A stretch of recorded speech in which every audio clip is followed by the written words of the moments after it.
Conference के लिए सर्व सुविधा युक्त स्थान एमएस गार्डन, जहां मिलेगा एसी और नॉन एसी रूम के साथ साथ पार्किंग की शानदार व्यवस्था, वाटर प्रूफ कैंपस, संपूर्ण गार्डन में सीसीटीवी कैमरों की निगरानी, वो भी आपके बजट में। तो दिए गए नंबरों पर संपर्क करें। पता एमएस गार्डन, तिलकगंज, सागर के उपनगरीय क्षेत्र मकरोनिया के वार्ड क्रमांक 9 से बड़ी संख्या में महिलाएं वार्ड के अन्य स्थानीय लोगों के साथ एसपी कार्यालय पहुंची और एसपी के नाम सीएसपी मकरोनिया को एक मांग पत्र सौंप वार्ड में एक महिला के द्वारा संचालित अनैतिक देह व्यापार के खिलाफ कार्रवाई की मांग उठाई। मामले में शिकायत लेकर पहुंची महिलाओं में लगातार शिकायत के बाद भी सुनवाई नहीं होने पर मकरोनिया थाना पुलिस के रवैया को लेकर खासा रोष देखा गया, जहां सीधे तौर पर पुलिस के संरक्षण में अनैतिक देह व्यापार संचालित किए जाने का आरोप भी सभी ने लगाया और पूरे मामले में कार्रवाई नहीं होने पर उग्र प्रदर्शन की चेतावनी भी लगे हाथों दे डाली। शिकायतकर्ता की मांग को लेकर सीएसपी मकरोनिया का कहना है कि पूरे मामले में जांच कर उचित कार्रवाई की जाएगी। अवैध शराब, जुआ, सट्टा के बाद अब अनैतिक देह व्यापार का कारोबार यहाँ जोरों से संचालित हो रहा है, जिसके कारण उपनगरीय क्षेत्र का माहौल भी खराब हो रहा, लोगों को खासी परेशानी का सामना करना पड़ रहा।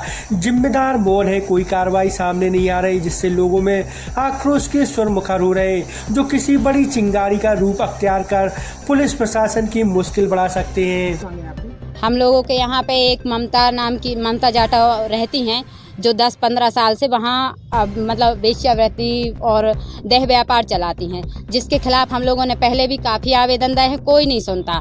और सबसे बड़ी बात, पहले हम लोगों को इसलिए दिक्कत नहीं थी, बच्चे छोटे, आज बच्चे बड़े हैं, ना कॉलेज जा पाते हैं, ना बच्चे पढ़ पा रहे हैं। हम लोग वो धंधा उनका बंद करवाना चाहते, वहाँ से हटाना चाहते और घर हटे उनका। अगर घर रहेगा तो आज नहीं कल यहाँ सुनाई नहीं होगी, कभी ना कभी उनके बच्चे निकल आएंगे।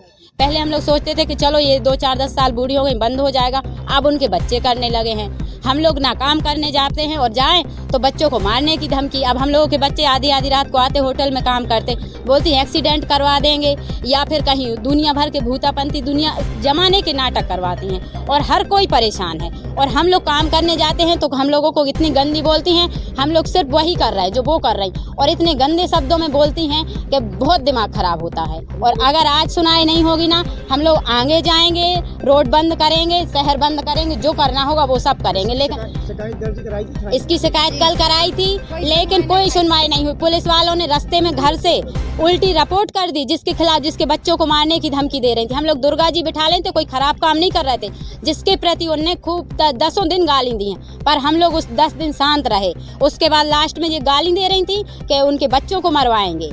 चलो ठीक है, हम लोग सोचते कि बोलने से कुछ नहीं होता, लेकिन ठीक है, जो निकल रहा उसको गाली दे रहे। और फिर कल जब रिपोर्ट करी, इनको पुलिस वाले पकड़ के ले आए, लेकिन आधी रास्ते में कहाँ उतार दिया बहू को। सिर्फ एक औरत 2 बच्चियों के साथ वहाँ पहुँची थी थाने, कहाँ छोड़ दिया। पुलिस वाले खुद मिले हैं।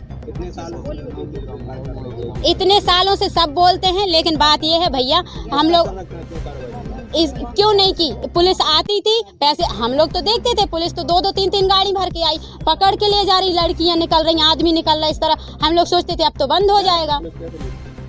पुलिस पैसे लेती होगी, जब तो कोई कार्रवाई नहीं हो रही। कल नहीं सुनी हम लोग 1 बजे रात तक बैठे रहे थाने में, हम लोग 1 बजे नहीं सुनी। मतलब सीधी सी बात, वो पैसे लेती, वो खुद जाते हैं, वो खुद। वार्ड क्रमांक 9 से कुछ रहवासी लोग अपनी कुछ मांगों को लेके ज्ञापन देने के लिए आए थे, जिसमें उनकी मांगें सुनी गई हैं एवं उनको आश्वासन दिया गया है कि इसमें उचित कार्रवाई की जाएगी।